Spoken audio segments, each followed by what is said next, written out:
Hello everyone, welcome back to our channel. इस video में हम एनाटॉमी एंड फिजियोलॉजी का एक चैप्टर है कार्डियोवास्कुलर सिस्टम, जो काफ़ी इंपॉर्टेंट है आपके एग्जाम के पर्पज़ से और नॉलेज के पर्पज़ से। तो यहाँ से आपको दो क्वेश्चन देखने को मिल जाएंगे, एक 10 नंबर के क्वेश्चन या तो फिर 5 नंबर के क्वेश्चन यूनिवर्सिटी एग्जाम में आ जाता है। 10 नंबर में आएगा तो पूरा हार्ट का स्ट्रक्चर और एक्सप्लेन करना रहेगा आपको, और अगर 5 नंबर में क्वेश्चन आता है तो वहाँ पे आपको blood supply of the heart लिखना होगा या conduct system of the heart लिखना रहता है। तो ये क्वेश्चन आ जाते हैं, काफ़ी इंपॉर्टेंट चैप्टर ये। तो इस वीडियो में हम हार्ट को कंप्लीट कवर करेंगे, हार्ट क्या है, ब्लड सप्लाई कहाँ से होती है, कैसे होती है, तो एक एक पॉइंट को क्लियर करेंगे। बाकी इस वीडियो के लास्ट में आपको हम हैंड रिटन नोट्स इसका हम प्रोवाइड कर देंगे, बता देंगे कि आपको कहाँ से डाउनलोड करना है, तो आप एक अच्छा नोट्स भी बना सकते हैं। बाकी आपको पॉइंट वाइज या फ्लो चार्ट के रूप में नोट्स बनाना चाहते हैं तो वीडियो से आप बना सकते हैं, ये आपके एग्जाम पॉइंट में काफ़ी मदद करेगा। तो एक ही बात को क्लियर करते हैं कि हार्ट में क्या क्या है। तो जो हमारा हार्ट होता है वो एक प्रकार का हालो मस्कुलर आर्गन होता है। हार्ट जो हमारा है वो हालो मस्कुलर आर्गन है। अब इसकी लोकेशन की बात करें तो कहाँ पे पाया जाता है, तो यहाँ पे आप देख सकते हैं कि यहाँ पे एक लंग्स बना गया है।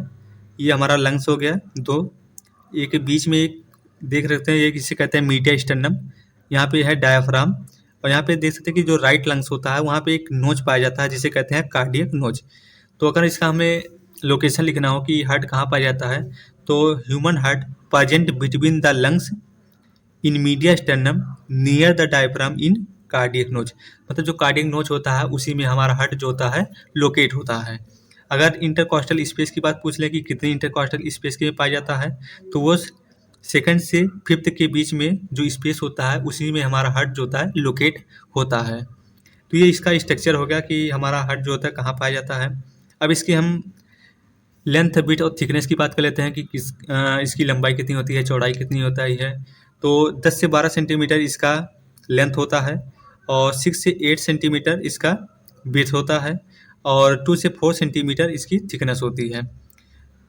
और इसका वेट जो है वो है 250 से 300 ग्राम, ये इसका वेट होता है हार्ट का। यहाँ पे लोकेशन लिखा हुआ है कि human heart present between lungs in media sternum near the diaphragm in cardiac नोच। यहाँ हार्ट का लोकेशन लिखा हुआ है। अब बात कर लेते हैं कि हार्ट के कितने लेयर होते हैं। तो हार्ट के 3 लेयर होते हैं, एक होता है पेरिकार्डियम, मायोकार्डियम, एंडोकार्डियम। पेरिकार्डियम जो होता है सबसे आउटर लेयर होता है ये, मायोकार्डियम जो होता है ये मिडिल लेयर होता है, और एंडोकार्डियम जो होता है ये इनर लेयर होता है। एक एक के बारे में हम डिस्कस कर लेते हैं। जो पेरिकार्डियम है वो स्क्वेमस इपिथेलियम टिश्यू से मिलकर बना होता है, जो नॉन परमिएबल और नॉन ट्रांसफरेबल होता है। मतलब इस लेयर से कोई भी चीज़ अंदर हार्ट के अंदर नहीं जा सकता, क्योंकि ये नॉन परमिएबल है और नॉन ट्रांसफरेबल है। अब जो पेरिकार्डियम होती है वो 2 लेयर से मिलकर बनी होती है, एक होता है पेराइटल और एक होता है विसरल। जो पेराइटल होता है वो आउटर होता है, जबकि जो विसरल होता है वो इनर लेयर होती है। अब पेराइटल और विसरल के बारे में भी अभी बात कर लेते हैं, लेकिन उससे पहले हम मायोकार्डियम को क्लियर कर लेते हैं। तो जो मायोकार्डियम होती है वो कार्डियक मसल से मिलकर बनी होती है, और ये सबसे थिक लेयर होती है। अगर पूछा जाएगा कि हार्ट की कौन सी लेयर सबसे थिक होती है, तो वो मायोकार्डियम होती है, क्योंकि इसमें जो है माइटोकॉन्ड्रिया जो है मैक्सिमम नंबर में पाया जाता है, और यहाँ पे मेटाबॉलिज्म भी बहुत ज़्यादा होता है। एंडोकार्डियम की बात कर लेते हैं। तो जो एंडोकार्डियम होता है सबसे इनर लेयर होती है, और ये भी नॉन परमिएबल होती है। तो आशा करते हैं इतना आपको क्लियर हो गया कि हार्ट एक प्रकार का हालो मस्कुलर आर्गन है, लोकेशन कितना है, इसका लेंथ विड्थ थिकनेस भी बता दिया, और लेयर के बारे में भी बात कर लिए। अब बात कर लेते हैं जो पेरिकार्डियम है, इसके 2 लेयर होती है, एक होती है पेराइटल और एक होती है विसरल। जो पेराइटल होती है ये आउटर लेयर होती है, और जो इनर विसरल लेयर होती है वो इनर लेयर होती है। तो जो पेराइटल और विसरल के बीच में एक स्पेस पाया जाता है, उसमें एक फ्लूइड भरा होता है जिसे कहते हैं पेरिकार्डियल फ्लूइड। ये पेरिकार्डियल फ्लूइड में क्या क्या पाया जाता है, ग्लूकोज, H2O, लिम्फोसाइट और इलेक्ट्रोलाइट्स।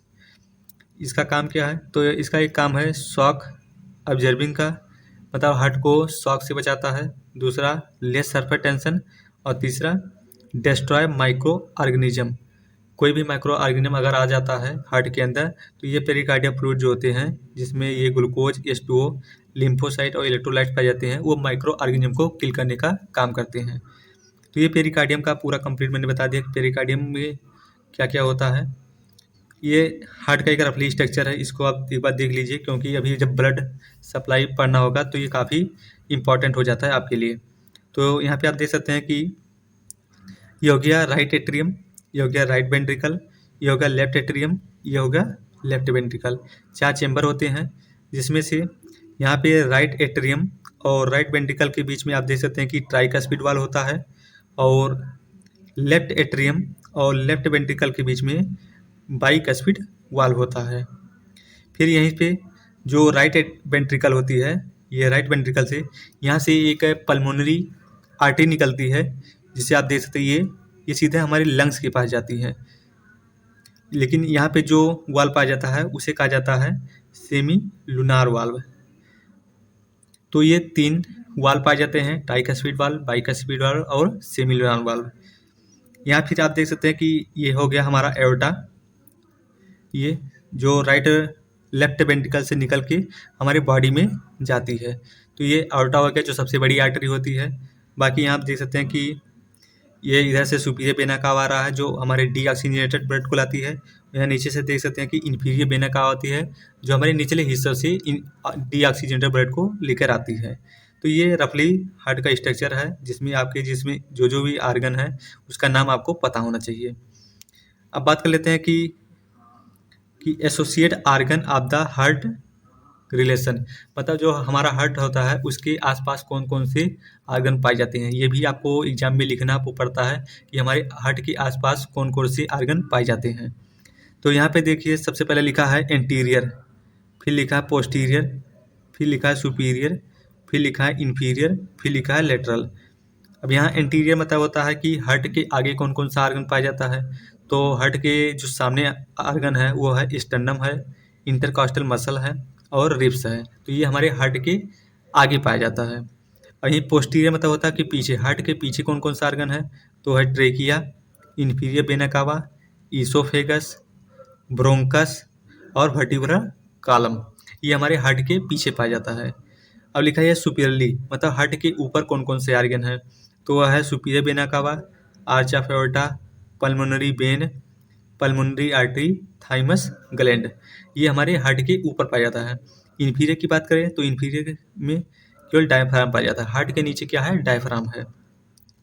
लेटरल की बात कर लेते हैं कि मतलब जो हमारा हार्ट है उसके लेटरल मतलब दाएं और बाएं में क्या पाया जाता है। तो है middle wall of the both lungs, जो लंग्स का दोनों वाल पाए जाते हैं वो हार्ट के पास पाए जाते हैं।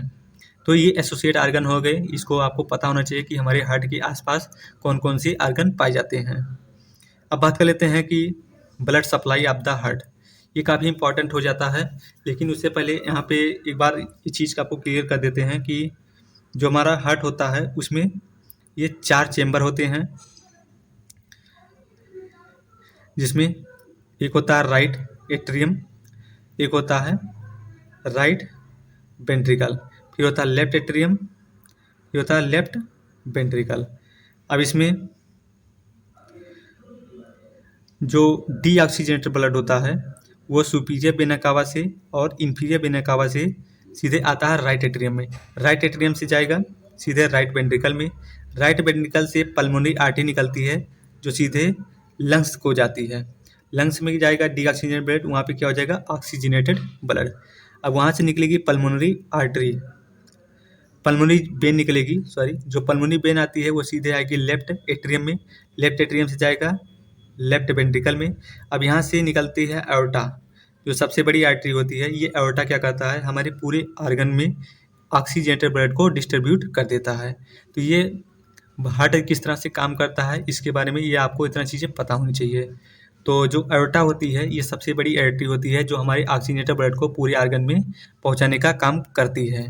बाकी इसका राइट जो ये 4 चेम्बर है इसका आपको हैंड रिटन नोट मिल जाएंगे, वहाँ से आप अच्छी तरह से नोट्स बना के आप पढ़ सकते हैं। तो जो हमारा एओर्टा है ये काफ़ी इंपॉर्टेंट आर्गन होती है जो हमारे पूरे बॉडी में ब्लड सप्लाई करने का काम करती है।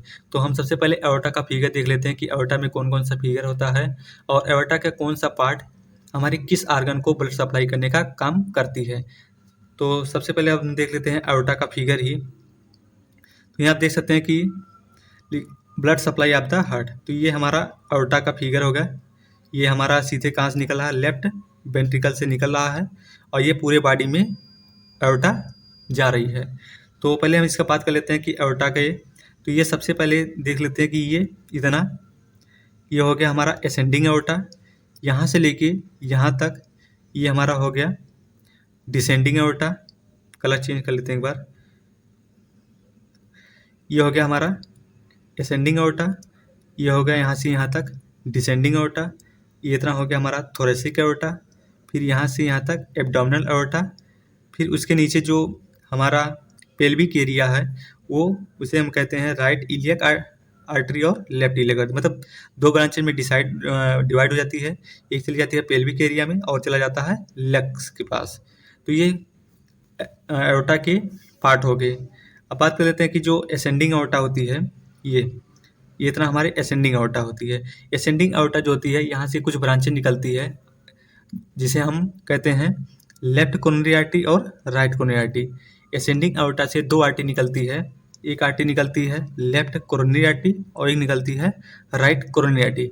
ये क्या करती है, हमारे हार्ट को ही ब्लड सप्लाई करने का काम करती है, क्योंकि अगर हार्ट पूरा ब्लड सप्लाई कर देगा सभी आर्गन में तो हार्ट को पंप करने के लिए भी ब्लड की आवश्यकता पड़ती है। तो अगर पूरा पंप कर देगा तो ब्लड पंप नहीं कर पाएगा, इसलिए ब्लड क्या करता है, जितना भी ब्लड आता है उसको सभी नहीं पंप करता, उसमें से थोड़ा ब्लड बचा लेता है अपने वर्क के लिए। तो जो असेंडिंग एओर्टा होती है उसमें दो आर्टरी होती है, एक होती है राइट कोरोनरी आर्टरी और एक होती है लेफ्ट कोरोनरी आर्टरी। ये दोनों आर्टरी क्या करती है, एओर्टा से ब्लड को ले लेती है और फिर से हार्ट को प्रोवाइड करने का काम करती है। अब जो डिसेंडिंग एओर्टा है ये यहाँ से लेके यहाँ तक, ये जो डिसेंडिंग एओर्टा है ये सीधे हमारे नेक के पास चली जाती है, नेक से होते हुए ब्रेन में जाती है। नेक से ये जो आपको वाल्व दिख रहे हैं ये सीधे हमारे नेक में चली जाएगी, नेक से होते हुए ब्रेन में जाएगी, तो वहाँ पे हमें ये ब्लड सप्लाई करने का काम करती है। अब आती है कि थोरेसिक एओर्टा। अब थोरेसिक कैविटी में जितने भी आर्गन पाए जाते हैं तो वो थोरेसिक एओर्टा क्या करते हैं, उस कैविटी में ब्लड सप्लाई करने का काम करती है। फिर आ जाता है एब्डोमिनल एओर्टा। एब्डोमिनल एओर्टा क्या करता है कि हमारे एब्डोमिनल एरिया में जैसे स्टमक हो गया, इंटेस्टाइन हो गया, लीवर हो गया, यहाँ पर ब्लड सप्लाई करने का ये काम करती है एब्डोमिनल एओर्टा। फिर बात कर लेते हैं कि जो पेल्विक एरिया है, पेल्विक एरिया एंड लेग्स। जो पेल्विक एरिया में जो एओर्टा पाई जाती है ये हमारे जेनाइटल आर्गन को भी ब्लड सप्लाई करने का काम करती है, और जो हमारे लेग्स होते हैं वहाँ पे ये ब्लड सप्लाई करने का काम करते हैं। तो ये एओर्टा के कुछ पार्ट हो गए जो जिसमें ये बताया गया कि कौन सा एओर्टा कहाँ पे ब्लड सप्लाई करने का काम करता है। लेकिन हमें स्पेसिफिक पढ़ना है कि blood supply of the heart, मतलब हार्ट में ब्लड सप्लाई कैसी होती है इसके बारे में पढ़ना है। तो इसका मतलब हमें असेंडिंग एओर्टा के बारे में पढ़ना कि असेंडिंग एओर्टा में जो दो मेन आर्टरी पाई जाती है, राइट कोरोनरी आर्टरी और लेफ्ट कोरोनरी आर्टरी, मुझे इसी के बारे में ही पढ़ना है। यहाँ पे एक फिगर और दिया गया है, जिससे यहाँ पे जो डिसेंडिंग एओर्टा है, जो डिसेंडिंग एओर्टा होती है वो हमारे सीधे नेक में और ब्रेन में चली जाती है, वहाँ पे ब्लड सप्लाई करने का काम करती है। तो उसका भी फिगर यहाँ पे दिया गया है, तो उसको भी एक बार देख लेते हैं। जो यहाँ पे फिगर बना हुआ है इसी का थोड़ा मॉडिफाई करके यहाँ पे बनाया गया है। तो यहाँ पे आप देख सकते हैं कि ये जो हिस्सा है इसे कहते हैं लेफ्ट सबक्लेवियन आर्टरी, और यहाँ पे एक जो हिस्सा इतना दिखाई दे रहा है इसे कहते हैं राइट सबक्लेवियन आर्टरी। जो बाकी ये दो बच गए वाल्व इसे कहते हैं, इसको कहते हैं राइट कैरोटिड आर्टरी और इसको कह देते हैं लेफ्ट कैरोटिड आर्टरी। नाम आपको सही से याद होना चाहिए, जैसे इसे कहते हैं लेफ्ट सबक्लेवियन आर्टरी, इसे कहते हैं राइट सबक्लेवियन आर्टरी, इसको बोलेंगे राइट कैरोटिड आर्टरी, इसको बोलेंगे लेफ्ट कैरोटिड आर्टरी। तो जो right and left subclavian artery होती है ये हमारे शोल्डर को ब्लड सप्लाई करने का काम करती है। वहीं पे जो राइट कैरोटिड आर्टरी और लेफ्ट कैरोटिड आर्टरी होती है ये हमारे नेक में चली जाती है और नेक से होते हुए सीधे ब्रेन में ब्लड सप्लाई करने का काम करती है। तो ये एमसीक्यू में भी पूछ ले सकता है कि जो हमारा ब्रेन होता है उसमें से कौन सी आर्टरी होती है जो ब्लड सप्लाई करने का काम करती है। तो कैरोटिड आर्टरी जो होती है वो हमें ब्रेन में ब्लड सप्लाई करने का काम करती है। और वहीं पे अगर पूछ लीजिए कि शोल्डर में कौन सी आर्टरी हमें ब्लड सप्लाई करती है, तो सब क्लेवियन आर्टरी जो होती है, राइट एंड लेफ्ट सब क्लेवियन आर्टरी जो होती है वो हमारे शोल्डर को ब्लड सप्लाई करने का काम करती है। तो ये थोड़ा डीप नॉलेज था। अब बात कर लेते हैं कि blood supply of the heart, जो हमारा हार्ट में ब्लड सप्लाई होती है वो कैसी होती है और उसके कितने पार्ट होते हैं। तो मेनली अब हमें इसके इतने के बारे में पढ़ना है। तो जो असेंडिंग होता है एओर्टा होती है उसमें राइट कोरोनरी आर्टरी और लेफ्ट कोरोनरी आर्टरी जो पाई जाती है, यही हमारे हार्ट में ब्लड सप्लाई करने का काम करती है। अब ये कैसे करती है इसको हम देख लेते हैं यहाँ पे। तो जो राइट कोरोनरी आर्टरी है, असेंडिंग एओर्टा का दो पार्ट है, एक है राइट कोरोनरी आर्टरी और एक है लेफ्ट कोरोनरी आर्टरी। तो जो राइट कोरोनरी आर्टरी है इसके दो ब्रांचेज हैं, एक है, इसका नाम आपको याद हो जाना चाहिए क्योंकि अगर नाम नहीं याद होगा तो इसका फिगर बनाते समय इसका नाम नहीं लिख पाएंगे और इसको याद भी पता भी नहीं चलेगा कि आखिर हार्ट में ब्लड सप्लाई कैसे होती है। तो पहला है पोस्टीरियर इंटरवेंट्रिकुलर आर्टरी और दूसरा है मार्जिनल आर्टरी। ये इसके दो ब्रांचेज हैं राइट कोरोनरी आर्टरी के। और वहीं लेफ्ट कोरोनरी आर्टरी के तीन ब्रांचेज हैं, anterior interventricular artery, diagonal and circumflex. तो इसके तीन पार्ट होते हैं लेफ्ट कोरोनरी आर्टरी के। अब फिगर के रूप में देख लेते हैं एक बार, तब आपको समझ में आएगा कि ब्लड सप्लाई कैसे होती है हार्ट की। तो ये फिगर है आपका, ये आपका एओर्टा हो गया, आर्च ऑफ एओर्टा। ये हो गया ऊपर जो दिखाई दे रहा है ये है डिसेंडिंग एओर्टा, लेकिन हमें बात करना है केवल असेंडिंग एओर्टा के बारे में। तो यहाँ से आप फिगर में बताया गया था कि इधर से निकलता है राइट कोरोनरी आर्टरी और इधर से निकलता है लेफ्ट कोरोनरी आर्टरी। तो जो राइट कोरोनरी आर्टरी है ये इधर से निकलती हुई सीधे जाएगी राइट कोरोनरी आर्टरी। अब इसके बताया गया था कि इसके दो ब्रांचेज होती हैं, एक होता है पोस्टीरियर इंटरवेंट्रिकुलर आर्टरी और एक होता है मार्जिनल आर्टरी। तो जो मार्जिनल आर्टरी होती है ये हार्ट के सीधे सामने से होते हुए जाती है। ये जो राइट कोरोनरी आर्टरी का जो पहला पार्ट है मार्जिनल आर्टरी, ये हार्ट के सामने से होकर जाती है, लेकिन जो दूसरा आर्टरी है पोस्टीरियर इंटरवेंट्रिकुलर आर्टरी, ये हमारे हार्ट के पीछे से होते हुए आती है। जैसे ये हार्ट से सामने से गया, अब ये हार्ट के पीछे से जाएगी और ये यहाँ पे जो आप देख सकते हैं कि डॉट लाइन से दिखाया गया है, इसका मतलब यही होता है कि ये आर्टरी जो है ये हार्ट के पीछे से आ रही है। मतलब डॉट लाइन से इसलिए दिखाया गया जिससे आपको पता चले कि हार्ट में कहाँ से पीछे से आ रही है। इसलिए यहाँ पे लिखा भी है कि पोस्टीरियर इंटरवेंट्रिकुलर आर्टरी। पोस्टीरियर मतलब होता है कि पीछे से। तो जो राइट कोरोनरी आर्टरी है इसके जो मार्जिनल आर्टरी होती है ये सामने से इंटर करती है, बाकी जो पोस्टीरियर इंटरवेंट्रिकुलर आर्टरी होती है ये पीछे से इंटर करेगी सीधे कहाँ पे, वेंट्रिकल में। तो ये राइट कोरोनरी आर्टरी का काम हो गया। अब बात कर लेते हैं कि जो लेफ्ट कोरोनरी आर्टरी होती है जो यहाँ से निकलती है, इसके तीन ब्रांच थे। ये हो गया लेफ्ट कोरोनरी आर्टरी, ये सीधे सामने से निकली। इसके तीन पार्ट थे, एक था एंटीरियर इंटरवेंट्रिकुलर आर्टरी, यहाँ सल्कस लिखा हुआ है, एंटीरियर इंटरवेंट्रिकुलर आर्टरी, दूसरा सर्कमफ्लेक्स और एक था डायगोनल। तो यहाँ पे पहले फिगर के रूप में हम आपको दिखा दे रहे हैं। ये हो गया लेफ्ट कोरोनरी आर्टरी। अब यहाँ से पहला क्या था, एंटीरियर इंटरवेंट्रिकुलर आर्टरी। एंटीरियर मतलब होता है कि आगे से। तो यहाँ पे आप देख सकते हैं कि ये एंटीरियर इंटरवेंट्रिकुलर आर्टरी ये क्या हो रही है कि हार्ट के सामने से ही वेंट्रिकल में जा रही है, इसलिए ये डॉट लाइन से नहीं दिखाया गया है, बल्कि ये पोस्टीरियर था इसलिए इसको डॉट लाइन से यहाँ से दिखाया गया था। तो इसका एक पार्ट है जो है सीधे हार्ट से सामने से जाएगी, एंटीरियर इंटरवेंट्रिकुलर आर्टरी। बाकी जो डायगोनल एंड सर्कमफ्लेक्स है ये हार्ट के पीछे से आती है, तो इसे डॉट लाइन से दिखाया गया है। जैसे यहाँ पे आप देख सकते हैं ये डॉट लाइन से गया है, इसे कहते हैं सर्कमफ्लेक्स आर्टरी। बाकी जो सबसे एकदम नीचे जाती है उसे कहते हैं डायगोनल आर्टरी। तो यहाँ आप फिगर के रूप में देख सकते हैं कि राइट कोरोनरी आर्टरी के जो दो ब्रांचेज हैं और लेफ्ट कोरोनरी आर्टरी के जो तीन ब्रांचेज हैं वो कहाँ पे किस तरह से हार्ट में इंटर करती हैं। तो ये हो गया blood supply of the heart. आशा करते हैं इसको समझ में आ गया होगा। अगर आपको अभी कुछ भी डाउट रहता है तो आपको नोट्स में अच्छे से लाइन टू लाइन लिखा गया है, तो वहाँ से आप अच्छा अपना नोट्स बना सकते हैं, अपनी प्रिपरेशन कर सकते हैं। इसी में आप बात कर लेते हैं कि ब्लड सर्कुलेशन के बारे में भी, कि आखिर ब्लड सर्कुलेशन कैसे होता है। ये भी काफ़ी इंपॉर्टेंट हो जाता है, आपके पास नंबर में पूछ लिया जाता है कि ब्लड सर्कुलेशन एक्सप्लेन कीजिए।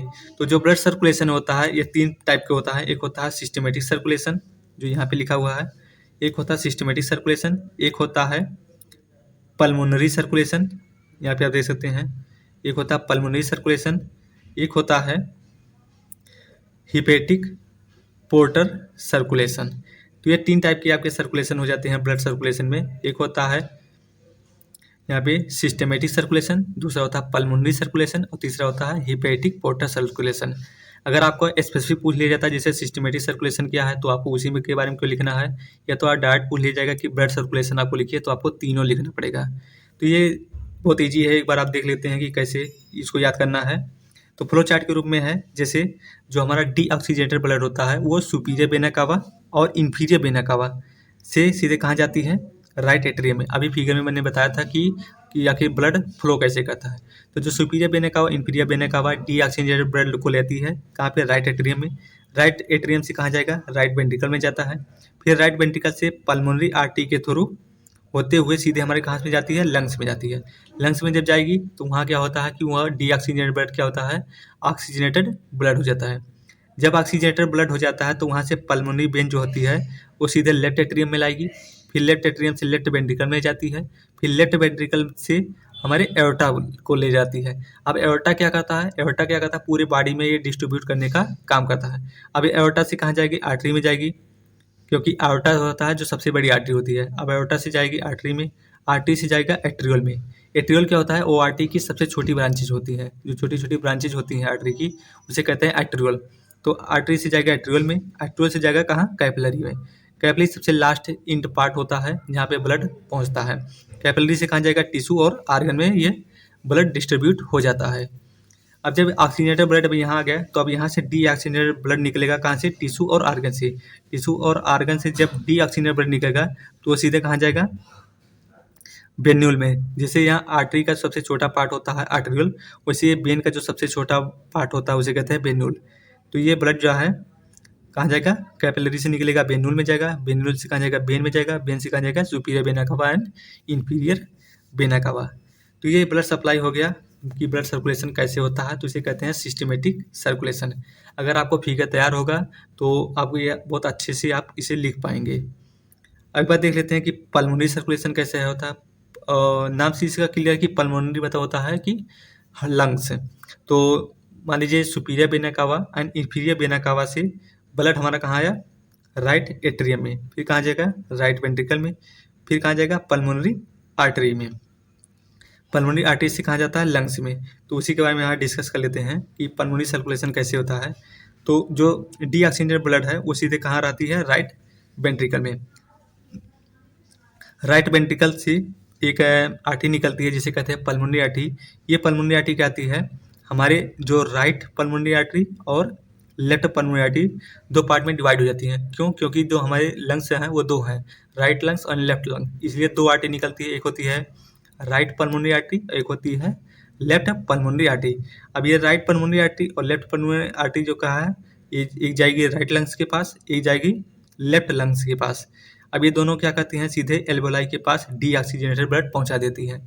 एल्वेओलाई में ऑक्सीजन पाया जाता है तो वहाँ पे ऑक्सीजन जब उसमें मिल जाता है तो वो हो जाता है ऑक्सीजनेटेड ब्लड। अब ये ऑक्सीजनेटेड ब्लड कहाँ जाएगी, पल्मोनरी वेन से होते हुए सीधे हमारे लेफ्ट एट्रियम में जाएगी, फिर लेफ्ट एट्रियम से लेफ्ट वेंट्रिकल में, फिर एओर्टा, आर्टरी, एट्रियोल, फिर सीधे कहाँ पहुँच जाएगी, कैपिलरी में। तो इसे कहते हैं पल्मोनरी सर्कुलेशन। अब बात कर लेते हैं जो लास्ट है systematic circulation, hepatic portal circulation. Hepatic मतलब क्या होता है, लीवर। मतलब यहाँ पे हमें लीवर के बारे में ही डिस्कशन करना है। जहाँ भी हिपैटिक शब्द आ जाए उसका मतलब क्या होता है, लीवर। तो जो स्मॉल इंटेस्टाइन होता है, large intestine, stomach, spleen, pancreas, मतलब जीआई के जितने आर्गन होते हैं वहाँ से हमारा डीऑक्सीजनेटेड ब्लड निकलता है। लेकिन डीऑक्सीजनेटेड ब्लड निकलते साथ साथ उसमें न्यूट्रिएंट्स भी पाए जाते हैं, क्योंकि जो हमारा जीआई सिस्टम है उसमें फूड रहता है। तो फूड रहता है उसका मतलब उसमें न्यूट्रिएंट्स होगा, तो न्यूट्रिएंट्स होगा तो उसमें कहीं ना कहीं ब्लड में मिल जाता है। तो इसलिए deoxygenated and nutrients rich blood होता है। तो ये ब्लड कहाँ जाएगा, पहले हिपैटिक पोर्टल वेन से होते हुए कहाँ जाएगा, लीवर में जाएगा। लीवर में क्यों जाएगा, क्योंकि जो न्यूट्रिएंट्स रिच ब्लड होता है उसको एब्जॉर्ब कर ले, क्यों डीऑक्सीजनेटेड ब्लड ही वहाँ से जाए, न्यूट्रिएंट्स वहाँ ना जाने पाए। इसलिए क्या करता है, जो हिपैटिक पोर्टल वेन है वो सीधे इस ब्लड को कहाँ लेके आती है, लीवर में। लीवर क्या करता है कि जो न्यूट्रिएंट्स रिच ब्लड होता है उसको एब्जॉर्ब कर लेता है। तो क्या क्या बचता है, केवल डीऑक्सीजनेटेड ब्लड। अब क्या करेगा कि ये हिपैटिक वेन जो होता है ये सीधा डीऑक्सीजनेटेड ब्लड को कहाँ ले जाएगा, इन्फीरियर वेना कावा में। अब इन्फीरियर वेना कावा से सीधे कहाँ पहुँच जाएगा, राइट एट्रियम में। फिर वही राइट एट्रियम से राइट वेंट्रिकल में, पल्मोनरी आर्टरी, लंग्स से, जो कि अभी ऊपर हम लोग देख चुके हैं। तो ये हो गया blood circulation of the heart. तो ऐसा कहते हैं कि जो ब्लड सर्कुलेशन है ये आपको तैयार हो गया होगा। अब इसके बाद क्या है कि conduction system of the heart, तो इसको हम नेक्स्ट पार्ट में पढ़ेंगे। बाकी इसका हम कंप्लीट नोट्स आपको हैंड रिटन नोट्स वहाँ पे टेलीग्राम चैनल पे प्रोवाइड कर दिए हैं। तो कार्डियोवैस्कुलर सिस्टम सर्च करके आप वहाँ से अपना नोट्स प्राप्त कर सकते हैं। डिस्क्रिप्शन बॉक्स में हम टेलीग्राम का लिंक दे दे रहे हैं, तो वहाँ से आप आसानी से डाउनलोड कर सकते हैं। बाकी मिलेंगे नेक्स्ट वीडियो में। Thank you for watching this video.